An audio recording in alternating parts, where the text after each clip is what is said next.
This week on the Husky Update. The Student Government Association Executive Board overrules a secret ballot vote. Parts of the Orange Line were shut down due to a worker's death. And an additional COVID booster shot is approved. All this and more on this week's episode of the Husky Update. Your campus, your news, all the time. From the Showman Studio, here is the Husky Update. Hello and welcome to this week's episode of the Husky Update. I'm Nikki Nakan. Here's the week's news. On Thursday, March 31st, the Executive Board of the Student Government Association voted to throw out the secret ballot vote that took place on Monday night to decide who will be the student body president.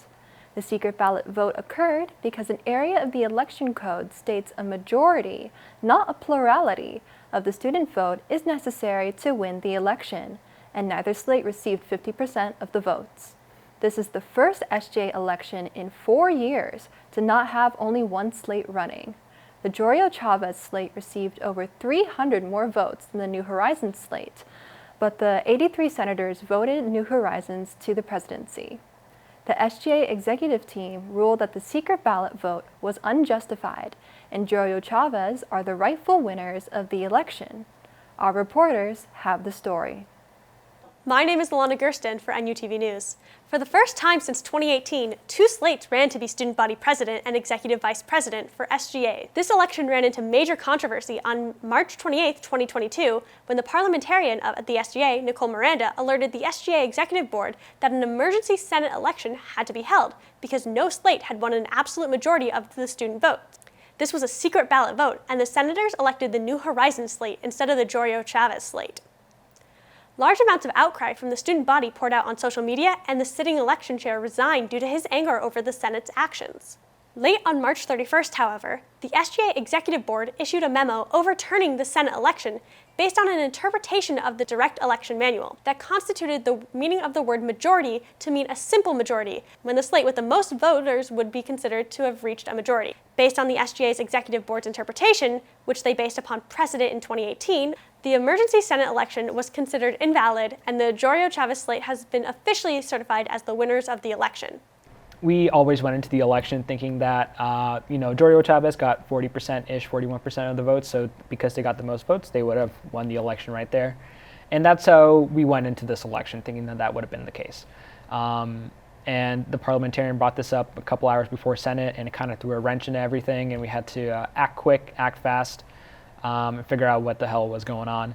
So set up what would happen in our Senate and what the procedure would be, what information we're allowed to divulge to the senators before they can vote, stuff like that. What do you think it means for SGA for the Senate to blatantly vote against what the student body had voted? I was very mad.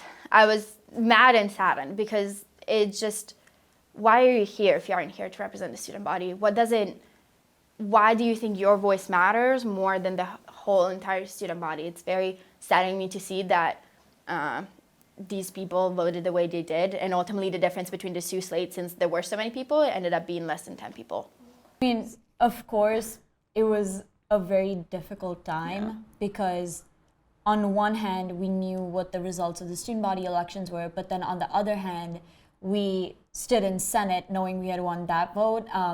And we were definitely torn because, within Senate, there are a lot of people that have seen our work over the past few years that know what we're passionate about. So it was definitely a tough situation, to say the least, for everyone. But we just had to make a decision at that point, and here we are after all of that. I myself was pretty angry at this result.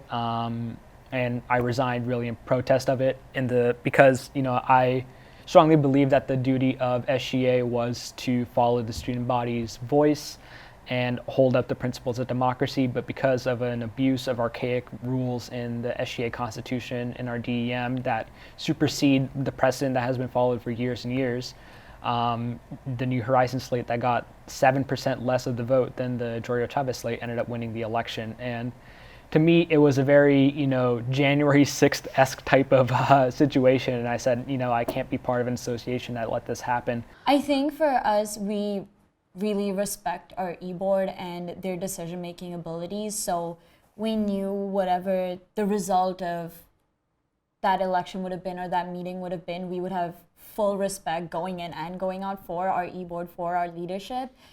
So honestly, even when we were on the call, when we were told that this is the result of the election, we will be respecting the vote of the students, we fully respected that because we have confidence not just in our slate, but in the other slate as well. And I think our main thing is just ensuring that our association is in good hands, and we just look forward now to the future and making changes, fixing any errors that there were in our documents. I want students to come back in, next fall and to say, this isn't the SGA that I left last semester.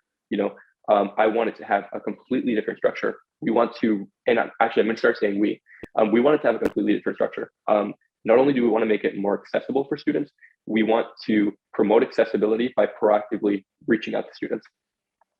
So I think that's probably one of our biggest goals that we want to set out to actually achieve next year. Or I guess I have to lay the fundamental groundwork for the goals that we want to achieve next year. We don't believe that external advocacy should be something that comes as a burden to students. Students shouldn't feel the burden to come to an organization that's supposed to represent them. The representation should have the obligation to be proactively reaching out to students. Now I go to Amir for lightning round. Thanks, Nikki. I'm Amir Islam, and this is Lightning Round. In local news, a man was slashed on Huntington Avenue near Northeastern University on Thursday, March 24th. Despite their proximity to their campus, Northeastern students were not notified by the school. In national news, on Tuesday, March 29th, the CDC released recommendations that immunocompromised individuals and people over the age of 50 receive another COVID-19 booster shot if they received the initial booster at least 4 months ago.